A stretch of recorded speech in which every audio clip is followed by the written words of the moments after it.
question. Now, if the people where Jesus comes from believe that they can defend their life, or when people strike them, that the only way to respond is to strike them back, which they have been doing and they are still doing till date as I speak with you. Israel is still responding back to their enemies with the same measure. But we are told as Christians that we should love even our enemies. We should even pray for our enemies. Are you now saying that this place where Jesus comes from, that this Israelites who are responding back to their enemies with the same measure, if you hate Israel, they will hate you back. If you love them, they will love you. Are you now telling me that they are wrong for doing that way, Len? Or are we the one who is wrong, or they are the one who is wrong? I want to ask the question. Where Jesus comes from, they are still fighting war. But who they brought this Jesus to and told us that Jesus is the Messiah, and told us that for we to be good people of Jesus, we must pray for our enemies. We must love our enemies. Even when they are trying to kill us, that we should love them. But in Igbo adage, our fathers used to say, no onye yala ndi mmụọ na-eri nri na-eji ogologo ngaji. In other words, that you must keep your distance from your enemies. You must know who is your enemy and who is your friend. It will help you to live a very cautious life when you know who your enemy is and who your friend is. For over 100 years, for over 60 years since Nigeria got independence, the people of Nigeria have proven to be the worst enemy of Ndibo and the worst enemy of Biafrans all over the world. And we as a people have always tried to be peaceful at all times to make sure that we don't go into war with these people. But have that stopped them from killing us? No. Have that stopped them from taking what belongs to us? No. The oil in Biafra land, that some people will say, our oil, they are fighting for Biafra because of our oil. They have continued to take this oil. They have taken so much oil in Biafra land that they can no longer take enough, and now they are now piping it to Niger. They are now piping it to their brothers, other Fulani countries in other parts of Africa. And we, the owners of the oil, do not have access to the oil.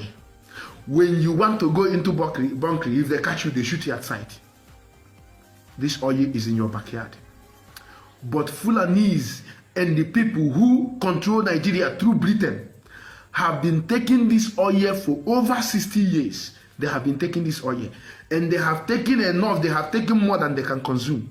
And now they are now piping it down to Niger and other parts of Africa. But we do not have access to this oil. Yet we have always been peaceful.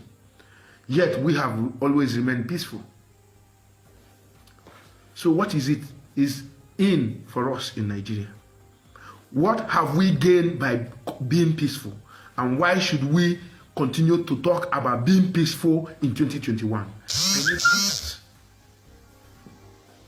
If we have been peaceful for over 60 years, and the only thing that we have gotten is hatred, the only thing they have paid us back with is killing us. The only thing they have paid us back with is taking everything in our land without us getting anything. The only thing that they have succeeded in doing is chasing each and every one of us out of our land. Then, why must we continue to be foolishly peaceful? When it is said that if you continue to do something in a particular way and you expect a change, it means you're mad. It means you are insane. To continue to do something in a particular form and expect a change or a different result is another name for insanity. It means you're mad.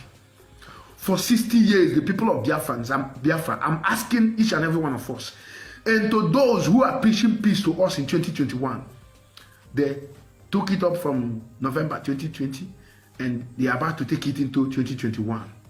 That is why I'm telling you this year that you must take a stand.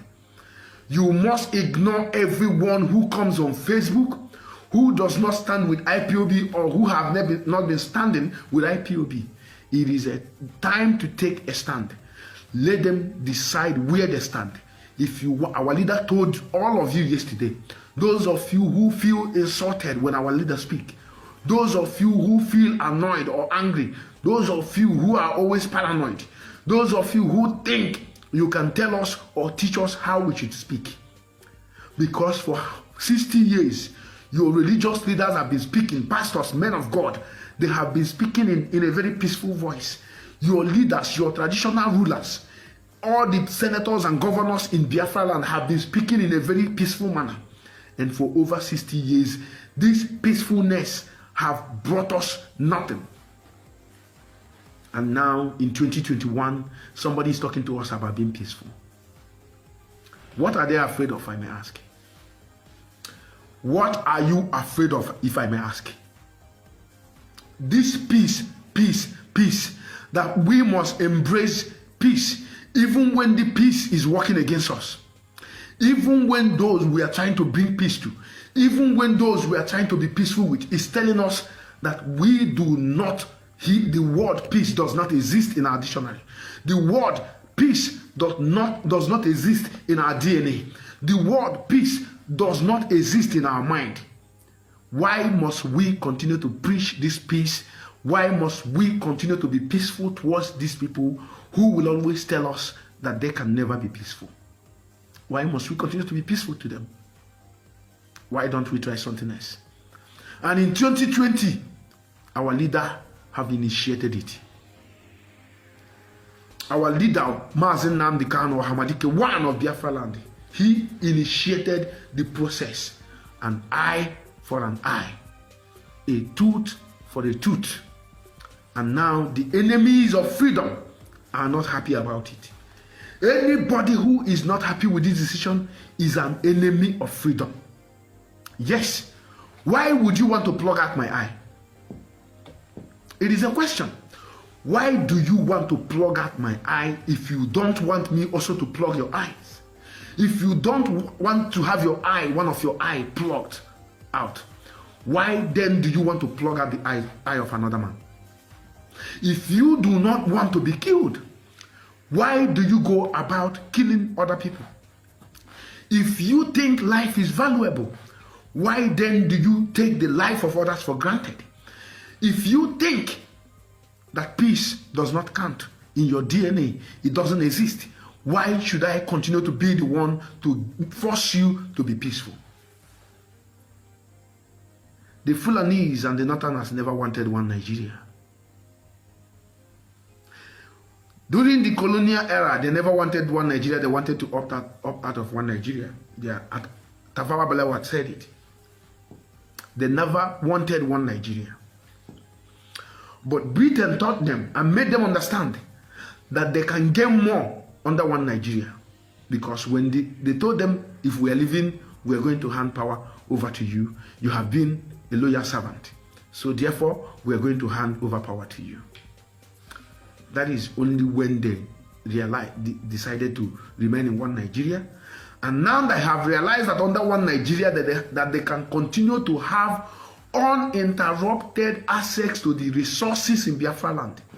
Under one Nigeria, they can have access to that.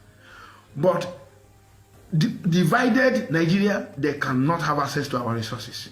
And they are afraid, and they don't want that to happen.